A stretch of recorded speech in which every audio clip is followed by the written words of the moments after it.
Good morning, and it's so nice to welcome in again Karen Onan. She is from the East Central Regional Transportation Coordinating Council, and we've been talking about transportation here for a while, and we try to pass this information along on a regular basis so that our listeners will know what's available and have those reminders, maybe if they haven't heard some of the conversation, of really what's available in our listening area. So if you don't have a car and you don't have a way to get around, have no fear, there are options for you in our listening area. And good morning, Karen. Good morning, Robin. Thanks for being along. Thank you. You know, what we're working on we call it the ECRTCC, which is the East Central Regional Transportation Coordinating Council. What we're working on is finding the gaps and understanding what isn't out there. Where are the people who need transportation who have none? And I realize that out in the outer regions of our counties, and we handle Pine, Isanti, Chisago, Kanabec, and Mille Lacs counties, that there are areas where there is nothing. And if you don't have a car, you either have to utilize a family member or friend. It's really a dire situation. What we're working on is finding ways of getting transportation out to those areas. And one of those is volunteer drivers. Volunteer drivers are a great group of people who are willing to volunteer and use their vehicle for really actually nothing. Although we have volunteer driver systems in place at each of the 3 public transit service agencies in our region. If you live in Mille Lacs County and you want to be able to drive in Mille Lacs County as a volunteer driver, you would contact TRICAP. TRICAP is the bus service that's there in Mille Lacs County, and you'd have to go to tricap.org to find more information. In Kanabec County, you would contact timbertrailstransit.com, and in Isanti, Chisago, and Pine counties, you would contact arrowheadtransit.com. They all pay at the business reimbursement rate, which is, I believe, right now 58.5 cents a mile.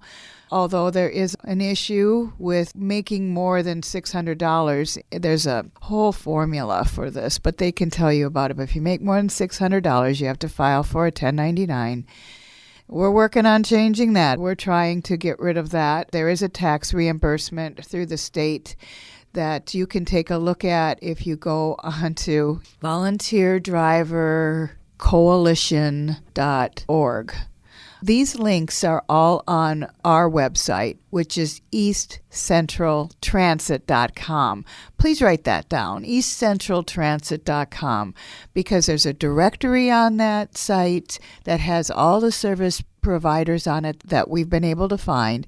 And it's got a lot of information, podcasts that Robin and I have done over the last how long now? It's got to be coming up on a year here pretty quick. Yeah. Lots of good information. And eastcentraltransit.com could be your conduit to a lot of things. And I'll be adding more links on there too.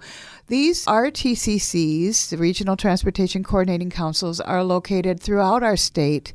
They were put together by MnDOT. So I will have links to all of those as well, because each region in our state is covered by either an RTCC or in the metro area, they're called TCAPs, Transportation Coordination Assistance Programs, but it's just like an RTCC, but usually it only is one county because of the population, and they've been around longer than the RTCCs. One other thing is if anyone is interested in becoming a Lyft driver, you can go on Lyft.com. That's LYFT.com.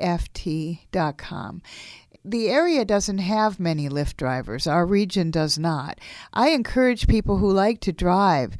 You can choose your hours. You can do, as much driving as you want to. Same with the volunteer drivers, but with Lyft, it's just a little bit different. You do have to, of course, go through background checks, same with as if you were a volunteer driver. With the training for the volunteer drivers, I think it's just really minimal, but you'd be able to find that out through the public provider that you're working through.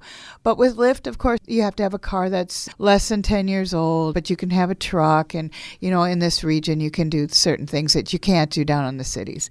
Anyway, I encourage people to look into that. It is very, very important that people realize that drivers are needed all over, but volunteer drivers are just wonderful people, and you can actually even do a reverse transit, which means you drive items to a home, like groceries from the food pantry or pharmacy items to a person. It's reverse, so you don't have somebody in your car. That's also needed. One last thing, I wanted to mention that if you decide that you do want to become a Lyft driver, I have no way of knowing how many Lyft drivers are in our region. It would be fantastic if you decided to become a Lyft driver, if somehow you could contact me through that website, eastcentraltransit.com. My contact information is there. And just let me know that you're a Lyft driver and where you're driving.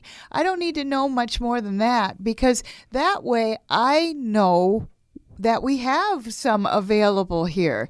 And it helps me to be able to organize, at least in my mind, and know what we have so that I can at least let people know that we have, 15 or 6 or 3 or 1 Lyft driver in our region, whereabouts they are.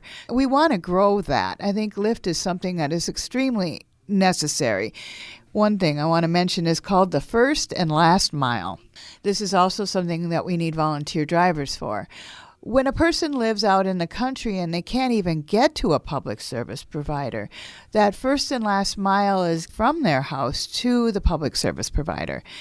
Sometimes when you're in a car with Lyft, you will get to your destination, but sometimes it's different. If you want to get to the public service provider, use that, and then going back from the public service provider to your home is that last mile. So that's what that is. And that's also very important that we find people rides for. So, like I said, if you like to drive, you like chatting with people, if you know anybody who might be interested, maybe anybody who used to be a bus driver, or it would just be really nice to get more drivers in our region.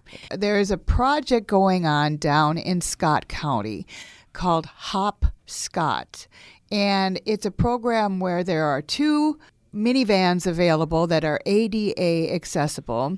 They're parked at a library, and the volunteer driver will get called by a scheduler, and they will then go drive their car to the library, go into the library, say into the vestibule, get the key, and they take the vehicle. They don't use their own vehicle. They take the vehicle, go pick up the person, take them where they need to go.